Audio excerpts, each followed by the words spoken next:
The Second Amendment. Why doesn't the UK have one? That's an interesting topic we're going to discover today. Yeah. Hold on a split second, David. My name is Adrian Nantchev, and this channel is all about helping you become a remarkable entrepreneur. So what that means is, no matter where you are in the world, do and become remarkable in your own way. In this podcast, I share experiences and stories from people all over the world who do remarkable things. It's very important. Today I have with me Dave Ewing, all the way from somewhere up north, I can tell that, to talk about the Second Amendment, or certainly the UK version of the Second Amendment. So please, Dave, tell the world, who are you? What are you doing? Most importantly, why? Please. Well, hi, my name's Dave Ewing. I'm the publicity manager and co-founder for FireArms UK. And basically, we're an organisation that's set out to protect and promote firearms ownership within the UK. And we do this by a combination of encouraging unity, positive action within the shooting community. So that's basically getting the current community involved in politics, introducing people to shooting. And we try and educate people to some of the facts and arguments that you don't usually hear on the British mainstream media, and generally just try and correct some of the myths around firearms ownership in general. And what are some of those myths? Well, the most common one is that more gun ownership, more legal gun ownership leads to more violence and more gun crime and more crime. And that's a myth that's constantly perpetuated within the media and anti-gun groups, but there's no evidence whatsoever to suggest that's the truth. And there's a lot of studies emerging that show that potentially that more gun ownership can reduce violent crime in society depending on what the specific laws are. But the real important issue is there's no correlation with increased legal gun ownership and increased gun crime or violence in general. It's something that's just needs to be corrected, because it ends up we go down this road that law-abiding people's rights are infringed because of the hysteria surrounding this. Yeah, it reminds me of that quote, which is, you give away a little bit of security, give away a little bit of privacy for security, you end up getting neither. And I always thought that if you gave people law-abiding citizens the right to bear arms, or the right to essentially self-defense in some fashion, whether cyber or physical, whatever, that they will do that within reasonable pretense, and within reasonable context. We all have the ability to do a citizen's arrest, but we don't go around doing that every here, now and then. So I always thought, and I agree, sensible people will do sensible things. Crazy people will do crazy things, no matter what. Yeah, you're absolutely right, and this is the problem. And I don't know why it is. In some ways, we don't trust politicians, we don't trust government, but and we want equality, but at the same time, there still seems to be a class system in Britain where we don't seem to be able to trust each other with authority. We trust the government with authority, and it's like there's a kind of confusion, I think, in the British general public, that they don't really know what they want, or they'll agree you have a right to defend yourself or your home's your castle, but then they'll panic and be outraged if you suggest that it might be more prudent that you're able to have some of the equipment to actually defend yourself or your home properly. And then all of a sudden people get hysterical. So there's a lot of confusion there, and I think it comes down to just many years of scaremongering around the subject, and people just look at the United States and they make a very superficial comparison to it, and they don't really break down all the variables and root causes and really get a really good understanding of the subject. Oh yeah, I agree. In fact, it's fear. I've come to realise that fear is more profitable than hope. I noticed that in the 2015 election and the Scottish referendum as well, where fear was easier to project and to get votes than hope. So I see what you mean there, and I think when people see the gloss over, a short attention span, they gloss over the titles and gloss over the general news without digging too deep or doing their own reflection or thinking or whatever, they come to quick conclusions, quick conclusions. But please tell me, Dave, why did you get involved in this? What was the story behind it? You know, you didn't wake up one day and think, I'm going to advocate for guns or firearms or self-defense. What was the process? Well, it originally started about 5 or 6 years ago now. I've always been interested in firearms for many reasons. You know, maybe it's just because it's a general kind of guy thing, you know, growing up with army films. But I never really knew how to get into shooting, and ended up, you know, through a family member getting involved in a bit of shooting, and you know, it was great fun. But my background is I'm an engineer by trade, so I find the history of firearms and mechanics, I find it all fascinating. And originally, so I started just getting involved with the shooting community, and about, say, 5 years ago, there was the Scottish government decided to license air guns, and I seen this as another nail in the coffin of shooting sports. Air guns is it's very often an entry level for people to get into shooting, because it wasn't licensed as such, or you didn't need a certificate. You know, you could do it in your own back garden as long as it's safe. There was rules governing it, but generally it was an easy way for people to get introduced to the basics of safe shooting and get involved. And it was obviously the Scottish government were exploiting, as is always the case with gun law in the UK, they were exploiting a one-off tragedy, but they were just using that to gather votes, to be seen to be doing something about violent crime, when obviously in fact they weren't really doing anything about it, because air gun crime was falling in Scotland, despite there was no need for further regulation. So I started a petition against it, and ended up going to the Scottish Parliament with some representatives of other shooting organisations.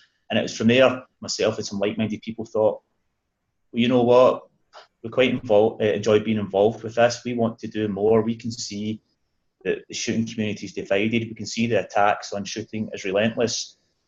And that's how FireArms UK was born. And from there, we've just tried to continue that idea of creating unity and being proactive rather than waiting on attacks to happen. We should be prepared to counter them and be, you know, trying to get some things back we've lost. The self-defense thing, I mean, I never used to agree with that. It's only through research, you know, as you do research, you come across statistics, and I would say I'm reasonably open-minded, reasonably intelligent. I look at, I can't argue with black and white, you know, what's in front of me and what statistics and evidence appears to suggest to me. So it's through just researching the facts and figures that I've came to form a conclusion that the UK hasn't gone down the correct avenue when it comes to gun control, and if it's really about preventing violent crime and public safety, then perhaps we should have went in another direction. But it's really all just about having a discussion and facilitating discussion and getting people open to ideas and discovering for themselves. Yeah, a few things. You mentioned self-defense.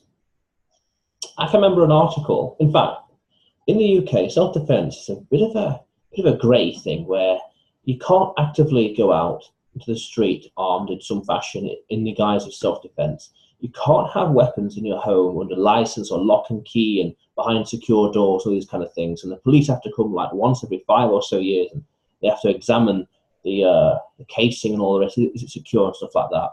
And it seems to be that under the guise of government, we're always one regulation away from utopia, one regulation away from a better life. But it seems to be a bit of a misnomer. And in terms of self-defense, because there's no written constitution, there's no defined act, and there's no defined structure in law, it's all based on precedent. And I remember this case about self-defense being very murky, where if you've purposely got something in your house that's not for self-defense, like newspaper, for example, and you end up using it in self-defense, then that's fine. But if it's something in your house that's intended for self-defense, then that's not fine in the eyes of the court. But there have been sometimes where something not originally intended for self-defense, yet used wasn't self-defense, and the person was put down as guilty that they did grievous bodily harm to the criminal. I remember some case where some old person was mugged on the street, and she used her handbag in self-defense, and she got penalised by the court and found guilty and all that kind of stuff there. So this kind of goes in with the Constitution, like in the state's Second Amendment, where sovereign Parliament is sovereign, and there's no real there's no real, what's the word? There's no real culture or political history of encouraging self-defense. But interestingly, I remember during the English Civil War, there was some action to have people in England armed and ready to defend themselves. That was lost at some point. But what do you think about the Constitution and the state of the self-defense in the UK? And a few other things later on. But what do you think about those? Well, it's quite interesting. A very good book I've read on the subject was Guns and Violence, The English Experience by Joyce Lee Malcolm. I recommend it to any listeners out there. And there's the work of Colin Greenwood, which researches, it goes way back into British law, it goes many centuries. But I can't go into all this, it's quite a complicated subject. But basically around, I think, about 1689, there was a British Bill or an English Bill of Rights and a Scottish Claim of Right. Obviously, the two countries had separate parliaments back then. And basically, there was part of that did essentially say something along the lines of the right for Protestants to keep and bear arms shall not be infringed. I can't remember the specific wording, but to me, it didn't limit it just to Protestants, or that it was because their rights were taken from them at the time that it was just reaffirming a right that everyone had, but it just specifically mentioned them because that right was taken. And that was actually the inspiration behind the US Second Amendment in the US Bill of Rights, although they just seem to have worded it a lot clearer. So there is this history of the right to bear arms in the United Kingdom. Indeed, the right to self-defence has been recognised often, and even in as far recent history. Again, if you read the book, there's all sorts of examples where it's talked about the traditional right for people to bear arms in the UK for personal protection, for keeping the peace, well, a common law duty to keep peace and things like that. So some argue there is a constitutional element there within the UK where it's just been forgotten about, and I've heard an argument that because this Bill of Rights for England and the Claim of Right for Scotland was a constitutional act, that they cannot be repealed by implication, which basically means that any subsequent act of statute must specifically say we are repealing this act. And none of them have done that, as far as I'm aware. And I've had it confirmed in writing that the Bill of Rights is a constitutional act and it's not subject to implied repeal. So some people have the train of thought that all our firearms legislation and such is unlawful. And again, I'm not a legal expert, but it's something I think people should look into. But in the modern society, it's very difficult to have this discussion because people think about America, and again, they don't, because of the level of propaganda around it, people they get hysterical about it, and it's very difficult to have this conversation. So it's one of those, I really don't know the way forward, apart from just educating people and trying to get them to look into British history, look at the fact that, if you are able to defend yourself, it doesn't necessarily turn you into a criminal, and it can have a deterrent factor on criminals. And I guess it's just about education and having a discussion. Yeah, that's why I looked into it once, and I realised you could carry a knife around with you that's under 4 inches in length. But I've heard since then that's changed a little in law. And I'm curious, because you mentioned modern society and the propaganda. There's that saying that politics is downstream from culture. So why do you think people are so, certainly in the UK, so negative towards guns? Why do you think they're so entrenched in their ways? But why do you think anti-gun? Why do you think? I don't know. I think about it a lot. I don't know if it's people are lazy, they can't be bothered researching it, or they maybe take comfort in the fact that they don't have to be responsible. They maybe think, I can just pretend that the police or the government can protect me, let them be responsible rather than be responsible for myself. And I find a lot of anti-gun people, and you probably find this with a lot of extreme, I would say, authoritarians, they often exhibit violent behaviour, are quite aggressive, and I think also do they project how they act onto other people, and that's why they feel they can't trust or control themselves, so they think that no one should have responsibility. I always think that's a very interesting argument, and and you often look at it, these people tend to think with emotion rather than fact and logic. So again, I think, is it because they're irrational, they can't think logically, they just don't trust anyone with responsibility? Can you give an analogy or Perhaps a story? that's one of the big factors. Can you give a story or an analogy of your experiences when you've talked with someone and they just responded with emotions? It's hard to think of a specific case. I mean, it's just, I mean, if you watch any debate on the subject, that's probably the best thing I can suggest. If you look online and look at debates, you'll see that anyone on the anti-gun side of things tends to resort to emotional arguments because the facts don't support their argument. And it's hard to, I don't know why they're like that, but I've had people saying, they'll even say to me, Davey, you're a nice guy, I trust you, but it's everyone else I don't trust. I'm like, well, you need to trust society. I don't know why they mistrust everyone. You're a member of the general public, I'm a member of the general public. We had a process in place. Why is it so difficult for you to trust people? You trust the government, you trust politicians, despite them being shown to be unscrupulous at times, but yet you don't think that people should have rights in general. I mean, it's surprising how authoritarian the British public can be in terms of ban this, ban not just firearms, a lot of things. They just seem to want more control, and I just can't understand that argument. It's as if it doesn't affect someone, they're quite happy to give away freedom, but when it affects them, they're outraged. It's so complicated. I mean, I really don't know the psychology, the reasons behind it. It's alien to me. Yeah, this reminds me. There was some. I remember some clip on BBC, and someone was talking about how they were campaigning for some road safety, and it's like, oh, the government should ban this or do this, or the government should do this, or the government should that, and it's like, that's what I said about earlier, where we're just one new law away from a better society, and it's like, well, devolve it. We're all about reducing one law, so people have more responsibilities or more local initiative or capability to do something about it. We don't need another law, which is going to further complicate things and further make things more contrived. And this reminds me, he talks about how people are authoritarian.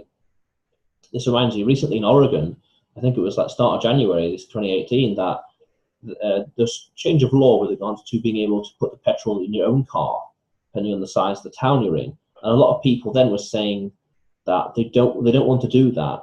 And there's a lot of propaganda around making normal, everyday, free market actions seem unusual, strange, like that big brother, the government, should do it for you and on your behalf and in your name, that kind of stuff. So I kind of think that people think, oh, well, the powers or authority or I'll call, use that phrase, I'll call the police, as a way to delegate their own responsibility and say, someone will do this for me, as opposed to arguably people stepping up and arguably taking full responsibility for the immediate situation. That's the way I see it. Yeah, exactly. I do think it's that, and I think it's a double-edged sword. I think people have been conditioned to delegate authority. It's been that long. Maybe 60 years ago, people would have been more upstanding and willing to say, I've got personal responsibility. I'm responsible for my own safety, and things like that. But over time, we've lost little. As I say, recently it's 1940. You could get a firearms certificate for self-defence.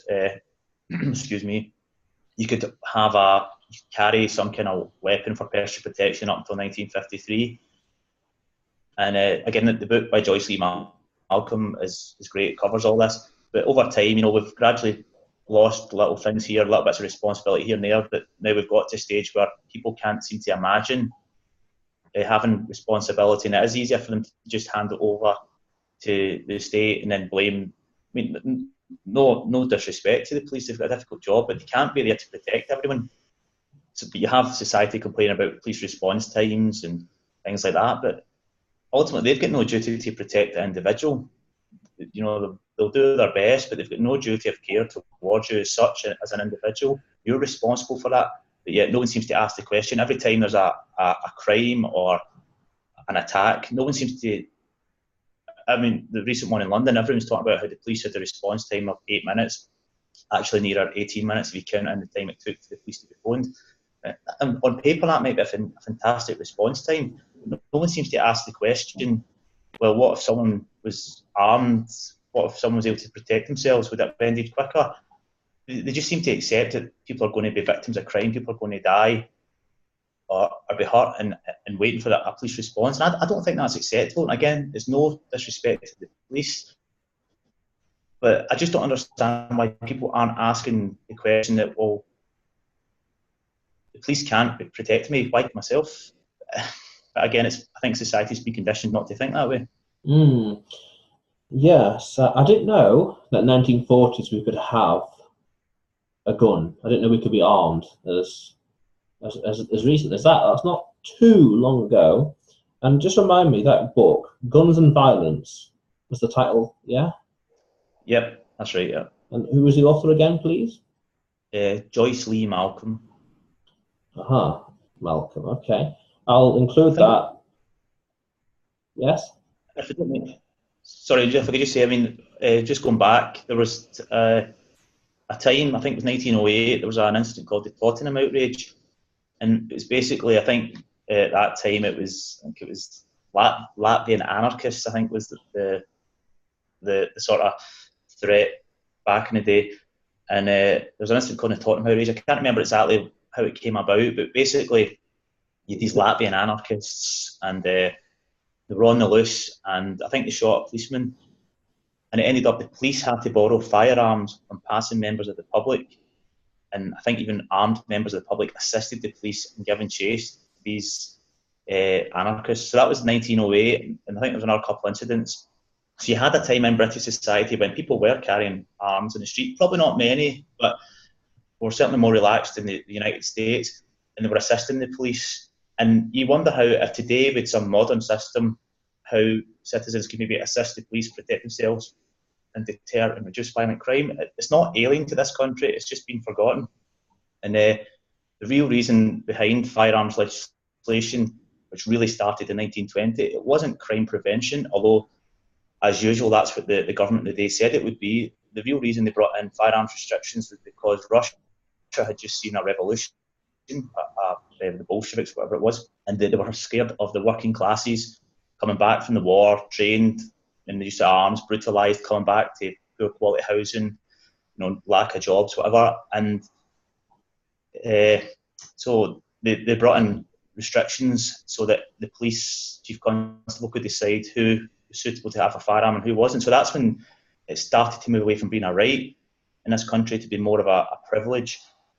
So, I mean, there's history in the UK. It's fascinating. The book tells you all that, and it's recorded as fact. That isn't conspiracy theory. That was the reason behind 1920 Firearms Act. I do believe that paranoia has always been there when it comes to British firearms legislation. It's been knee-jerk reactions or paranoia. It's never been based on fact or evidence. And whenever they say it's about reducing violent crime, there always seems to have been an ulterior motive, whether it's because they fear a revolution or because they just want to win votes. And this is, again, something the public probably aren't aware of. They think it's been done for their good, when it doesn't seem to be. It seems to be done for personal gain. Yeah, I remember reading about the Tottenham incident. The police were way out of their league. The anarchists had 1908, so they had much more advanced weapons than them, and I think they had them surrounded in the building, and I think one policeman died or something. It was way over the policeman's, or the police constabulary's league. It was way out of their depth. But I remember reading about this, and when you mentioned the Bolsheviks there, that makes sense in terms of law and justice. It's going from a right to a privilege. Yeah, and I think because that's not quite in living memory these days, to certainly people that would have been born then, but may not remember that policy or that thing happening. And I agree, it's forgotten, out of memory. It makes you think. What was, say, the Victorian era? What was their policy towards guns in London in 1890, something like that? Well, I mean, again, it's fiction, but I think if you read an old Sherlock Holmes book, I believe there's many an occasion when he would get his revolver and stick it in his pocket or something like that, or Watson, I think it was Watson, carried a revolver. And there's a class system element to it as well. I mean, which again is always funny about British society. We've got this class system, this, but people think they try and overcome this and have equality, but the class system's still in place. So back then it was thought of nothing for a wealthy gentleman to have a revolver. And British people today would read that and think, oh yes, but Sherlock Holmes, we can trust him, you can't trust the general public. And it comes down to this, people just don't trust each other, and the class system still, again, they're conditioned to think that they can't trust themselves, that they can't trust each other, that they can trust their betters. It's a very fascinating subject. But even if you look back to the 1960s, if you look at any old television programme, you'll see people going into a drawer and pulling out a revolver, and it wasn't an alien concept, or it was just seen as probably part of life. Back then, people might have had a gun kicking about the house. But nowadays, we'll look at it and think, oh, that was back then. It seems a bit strange to us now. And it just shows you how society evolves. And the media, media is great to just see how we have changed in perception and attitude. And even as late as the 80s and 90s, how things have changed. Yeah, what class system? Can you elaborate on that, please? Well, I think shooting especially is perceived to be a very elite, wealthy sport. And I think it's always in subconscious that in some ways people might trust the rich to have firearms, but they don't trust each other. I've seen it especially on a lot of forums. If someone's a bit more working class, they're looked at a bit more suspicious why they should want a gun or have a gun compared to the richer people. And also, if you look at a lot of the gun control advocates, I think recently the Labour Party had some rather crazy ideas on gun control. And we emailed a few of them during the elections, and it all surprises me that Labour want to increase gun laws. And to me, you're just serving to push firearms ownership out of the reach of working class people who you should be representing. You're making it more elitist. So I don't understand the road we've gone down, in the sense that you're making it more elitist, you're making it more costly, and pushing away from the common man. That seems to be the agenda. I see what you mean. I never thought of it that way before, and that makes sense as well. We're putting it out of the reach of the working class it's supposed to represent. Interesting, Dave. But as we slowly wrap up and end the podcast, as we slowly do, tell me, knife versus gun crime in the UK. You can ban the guns, but the guns are still going to find their way to the criminals. What knife? How do they compare in the UK? Because every now and then there's some stabbing, and likewise there's some stabbing in other parts of the world. I remember a couple of years ago there was quite a serious one in China where 20 people were stabbed at a train station. And there's 11, 12, 13 years ago, I think it was in Liverpool, somewhere up north, a little child called Ryan or Reese was caught in the crossfire of two gangs. It was quite big at the time, but I can't remember if that was knife or gun. It was a gun. But you remember you know what I'm talking about, yeah? Yeah, that was an illegally obtained firearm that incident happened. And this is the thing, you cannot, after the handgun ban in the UK, handgun homicide and handgun crime doubled. It's never dropped to levels below of when legal gun owners could have handguns. Knife crime, I think knife crime's always been the more frequent type of crime compared to gun crime in the UK. Even when we had more relaxed gun laws, I think knife crime definitely figured more. I seen recently I think it was an incident somewhere in London. It was people going through or avoiding a metal detector at a McDonald's, and the police followed them, arrested them, and they were found with knives. But the kind of knives they were found was kitchen knives. So we're seeing more legislation banning hunting knives or these zombie knives, certain kinds of knives. Again, it's all lip service. It's a fair on people. You're going to ban kitchen knives because they're the kind of knives they're easy to obtain, are cheap, and they're the ones that tend to figure most often in knife crime.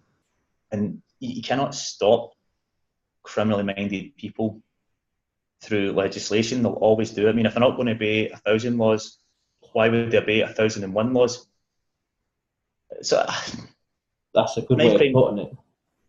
I think it is, and it's just getting the general public to realise that and maybe start to think about things a bit more, and just they don't. The only way they'll ever, I think, agree with me. I can quote statistics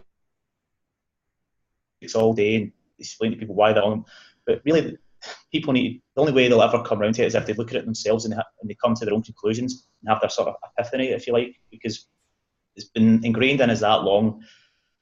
It's not easy to break that cycle, and it's really just trying to encourage people, think for yourself, have a look, and come to your own conclusions.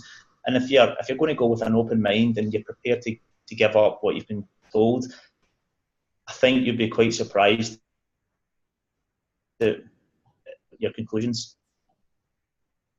Yeah, I definitely agree, and massive emphasis also on responsibility, as well as doing your own research, coming to your own conclusions. Very key, and not being spoon-fed the dogma that people are fed all the time. That, well, yeah, let's not go too deep into that. But Dave, what is next for you, and what are you working on now? Well, we're just continuing to try and encourage people to get into shooting sports. The self-defence aspect is always a popular talking point, but we're not just about that. We really want to encourage people to take up shooting sports just to see how enjoyable and fun and safe it is.